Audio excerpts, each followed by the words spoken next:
You open your eyes to a world that feels out of control. The news is overwhelming. The future is uncertain. Your chest is tight. You scroll. You check again. A quiet question forms. What do you do with this feeling?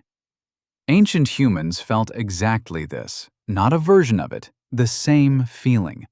Your brain hasn't meaningfully changed in over 300,000 years. The people who came before you had a system for this.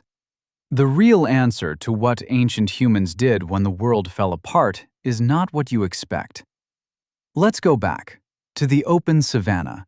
Small groups huddled around a fire as something massive moved in the dark. This was life for most of our existence, not safety, threat. Always threat. Drought, predators, rival groups, floods, cold that could kill you in a night. The world did not feel controllable because it was not controllable. And yet, these people survived. Every ancestor made it through. So what did they do? First, they gathered. Psychologist Shelley Taylor at UCLA spent decades studying stress response. She shattered a 50-year assumption. Science said stress had two modes, fight or flight. But Taylor found a third. She called it tend and befriend. When threat was too large to fight or flee, environmental, ambient, inescapable, humans shifted. They moved closer. They tended children and the vulnerable. They built bonds. They told each other what was happening. Your ancestors did not go quiet when the world went wrong. They went toward each other. Think about the last time your life felt out of control. Did you call someone? Did you want to be near people you trusted? That was not weakness. That was a 300,000-year-old survival mechanism. Second, they made something with their hands. Around 40,000 years ago, the Upper Paleolithic revolution happened. Caves fill with paintings. Beads appear. Carved bones, figurines, instruments. Art appears everywhere, almost simultaneously. Scientists assumed this was a leap in intelligence, but researchers point to something more specific. The explosion of art coincided with environmental stress. Ice advancing, resources shrinking. Humans did not respond to anxiety by going numb. They responded by creating. Making something asserted you existed. Something you touched would outlast chaos. Your hands remember this. When you cook when anxious, when you build or draw, you are doing what a human in a cave did when the sky felt like falling. Third, they imposed ritual on time. Anthropologist Barbara Ehrenreich researched collective ritual. Across every culture facing disorder, humans responded with structured activity. Drumming, dancing, chanting, feasts. Ceremonies with strict rules.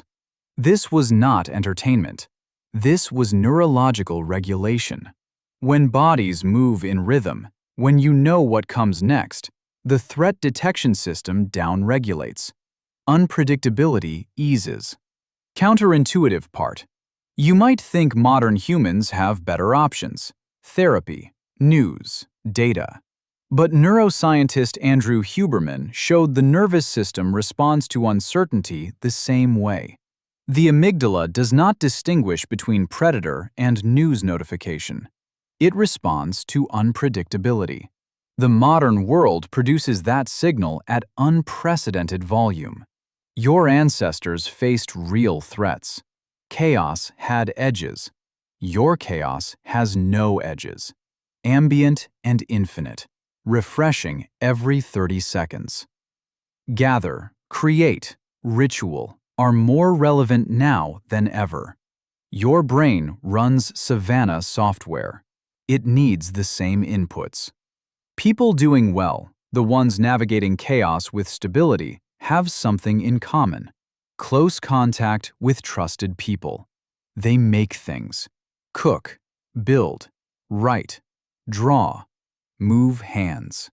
They anchor days with routines, beginning, middle, end. Structure, ritual. This is not self-help.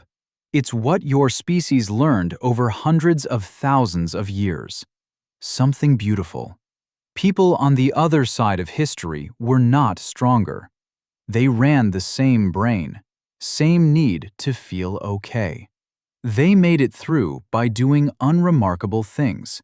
They sat close, made objects, repeated things until chaos felt smaller. Tonight, when the world feels too much, you'll reach for your phone. You'll scroll. But somewhere older than thought, another impulse waits. It is 300,000 years old. It asks you to move toward someone, make something, do the same thing twice on purpose. Your ancestors figured out what to do when the world felt out of control. They left you the answer. You just forgot it was yours. You opened your eyes to a world that felt out of control. Without knowing it, you came looking for what your ancestors would have given each other. The answer has always been the same.